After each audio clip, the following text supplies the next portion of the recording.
Well, his name and number are already in the rafters here at the Scotiabank Saddledome, and as you can see behind us, there is a new title to add to Mike Vernon's name, and that is Hockey Hall of Famer. Welcome.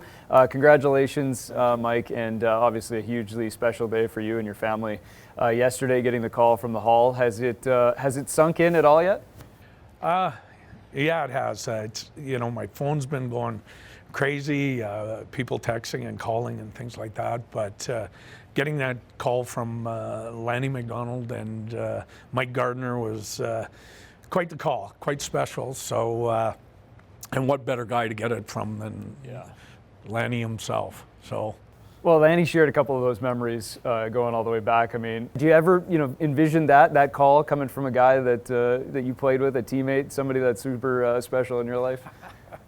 No, I mean, when they retired my jersey, there was one guy that I thought of to basically introduce me, I guess, or speak on my behalf. And I asked Lanny, and he said yes right away. He'd be honored to.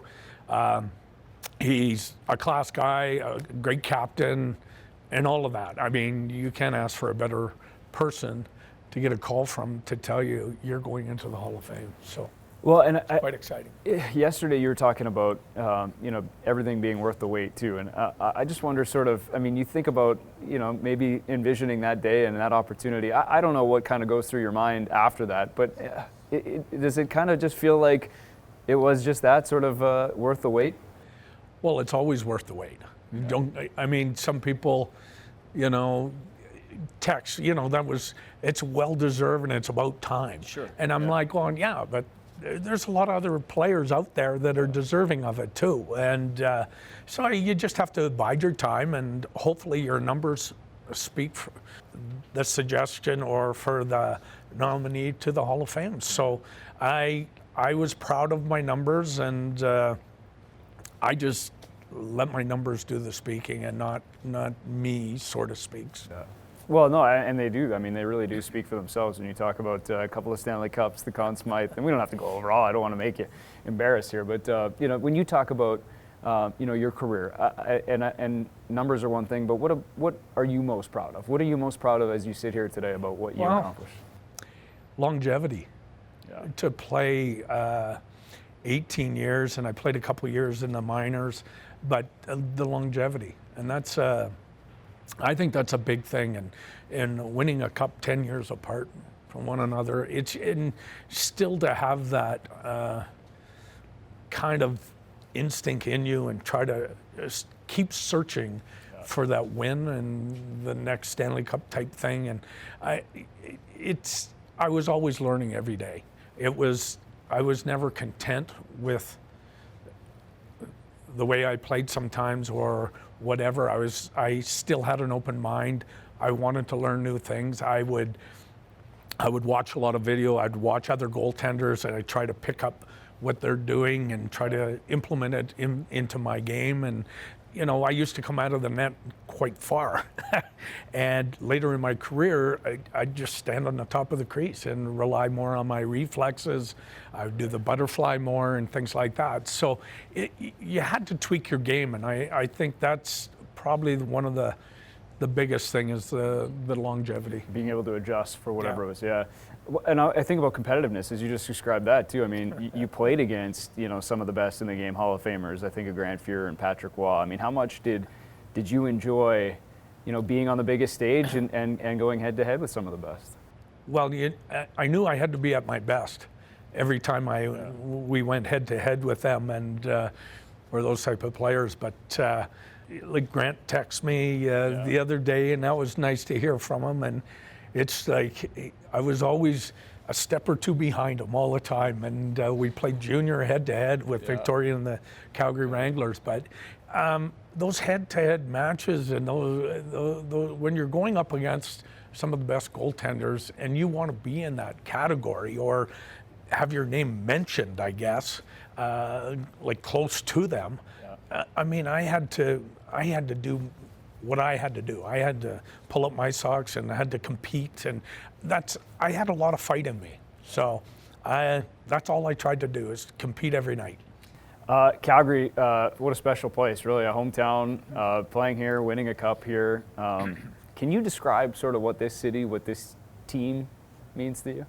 Once they had got a team in here, I was with the Wranglers, and I got obviously drafted by the Calgary Flames, but I used to go to a lot of the practices of the opposition team and go watch, and it was great. And to have an NHL team in the city of Calgary was, to me, was the ultimate, and it still is for young kids and even the old kids. It's something that is important for a city's identity and something that the city can have pride in. And to win a Stanley Cup here as a local guy it is phenomenal. I couldn't write the script any better, really, but it was great. They're great hockey fans here. They're very knowledgeable. They've had some great runs, and it's a great place to play. Obviously, that team you mentioned too, that winning it back in '89. I mean, I think you're now the 6th player from that team to be inducted into the Hall of Fame. I mean, does it just keep getting better as the years go on? Is that? Yeah, it's a deep roster. We had good teams. Yeah, like sure it was unbelievable, the teams that we had, and you know, I wish we could have won more. Yeah. I know at the time they kind of started to break the team up. They traded Rob Ramage, and who was very instrumental in us winning a cup, because Gary Suter got injured, he broke his jaw, and Rob Ramage stepped in there and played power play, penalty kill.